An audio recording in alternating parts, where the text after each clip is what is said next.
आपकी हिम्मत कैसे हो गई ये बोलने की कि राम मंदिर के जगह पे हॉस्पिटल बनना चाहिए था? मुझे कोई दुख नहीं है और ना ही मुझे कोई तकलीफ है। मैं कह रहा हूँ अब बनाओ। भगवान दिल में होता है, श्रद्धा में होता है, मंदिर में सिर्फ एक मूर्ति होती है।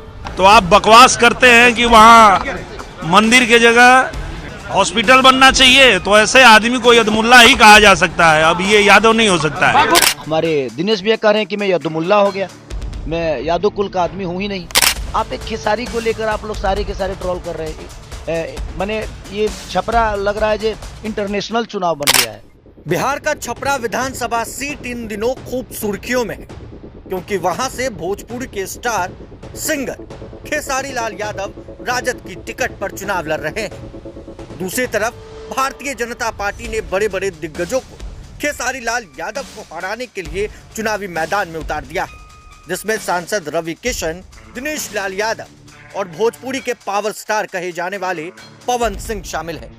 इन सब के बीच खेसारी लाल यादव को निरहुआ ने यदुमुल्ला कह दिया।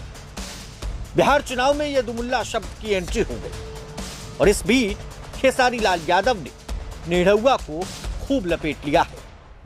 जरा देखिए दोनों नेताओं के बीच, कलाकारों के बीच किस तरह से जंग छिड़ गई है। वो बहुत बड़े ज्ञानी बाबा हैं, तो उनका ज्ञान उन्हीं को मुबारक। अभी जो हमारा बिहार है वो रफ्तार पकड़ चुका है और बिहार विकास के राह पे है। पूरे बिहार के लोगों को पता है कि एनडीए सरकार में किस तरह से बिहार ने तरक्की किया है, तो हम लोगों को बिहार को आगे बढ़ाना है जैसे बिहार तरक्की कर रहा है। और अब दोबारा यहाँ जंगल राज नहीं चाहिए। आपने खेसारी लाल को यदुमुल्ला कहा, इस पर मोहनी आचार्य कह रहे हैं कि दिनेश लाल यादव कौन जात के हैं, पहले ये तो बता दें। मुझे लगता है कि किसी भी व्यक्ति को पहले ये समझना चाहिए कि वो कर क्या रहा है। मैंने उनको इसलिए बोला क्योंकि आप विरोध करना है तो भाजपा का विरोध करिए। आप चुनाव लड़ रहे हैं, आप नीतीश जी का विरोध करिए। आप जिस प्रत्याशी से लड़ रहे हैं उसका विरोध करिए। आपकी हिम्मत कैसे हो गई ये बोलने की कि राम मंदिर के जगह पे हॉस्पिटल बनना चाहिए था? 500 साल जिस मंदिर के लिए हिंदू लड़ते रहे, अपने जान की बाजी लगाए, कुर्बानी दिए, और कोर्ट के आदेश आने के बाद जब वहां भव्य राम मंदिर बना है, तो आप बकवास करते हैं कि वहां मंदिर के जगह हॉस्पिटल बनना चाहिए, तो ऐसे आदमी को यदमुल्ला ही कहा जा सकता है, अब ये यादव नहीं हो सकता है। अरे भाई, मेरे कहने का मतलब कि आप राम मंदिर को लेकर ही वोट मांगते हो तो मैं मस्जिद पे टिप्पणी क्यों करूं? मेरे कहने का मतलब कि राम मंदिर बनाना जरूरी है, बट क्या अस्पताल बनाना जरूरी नहीं है? हाँ, रोजी रोजगार जरूरी नहीं है, शिक्षा जरूरी नहीं है। रोजी रोजगार के लिए ट्रम्प को वोट करने जाएंगे हम कि आप ही को करेंगे?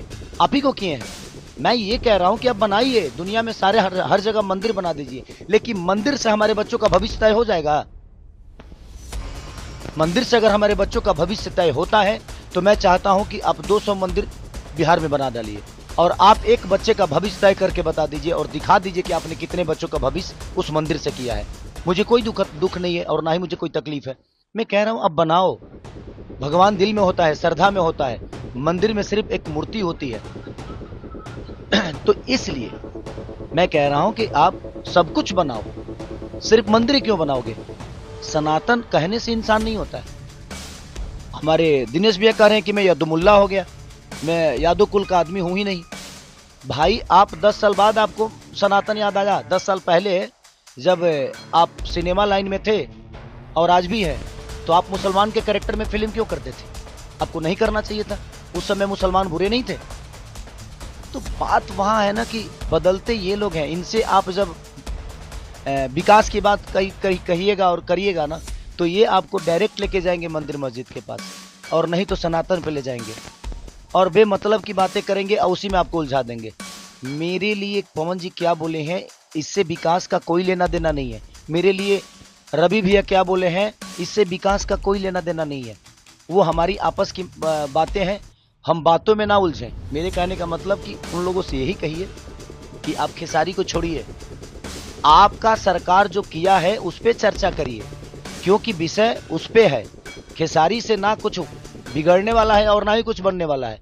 हमारा आपका बात विचार है, हम आपको चुभ रहे हैं तो हम बाद में फरियाद लेंगे, लेकिन हमारे बात विचार में आप मुद्दे से क्यों भटक रहे हैं?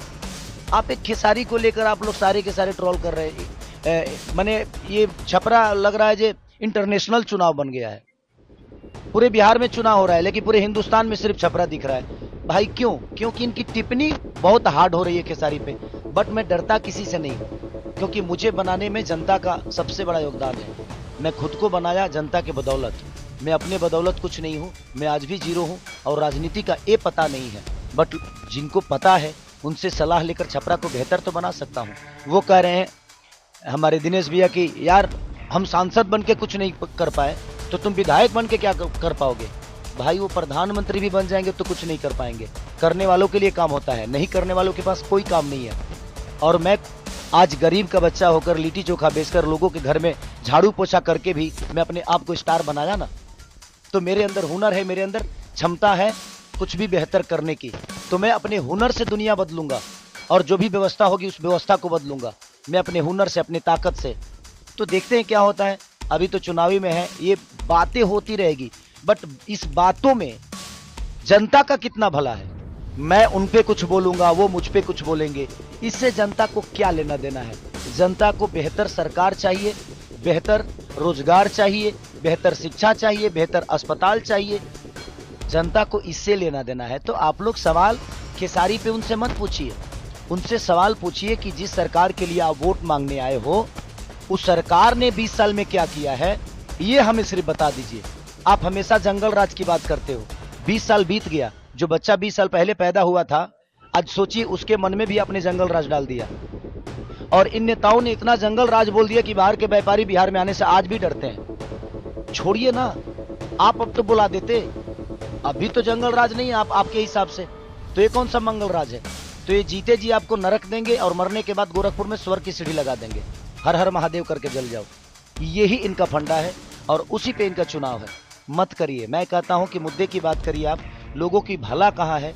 मेरा, रवि भैया का या मनोज भैया का, दिनेश भैया का या सम्राट चौधरी जी का या पवन जी का, बातों के विवाद से ना जनता का कोई लेना देना नहीं है। इसमें जनता का विकास नहीं छुपा है।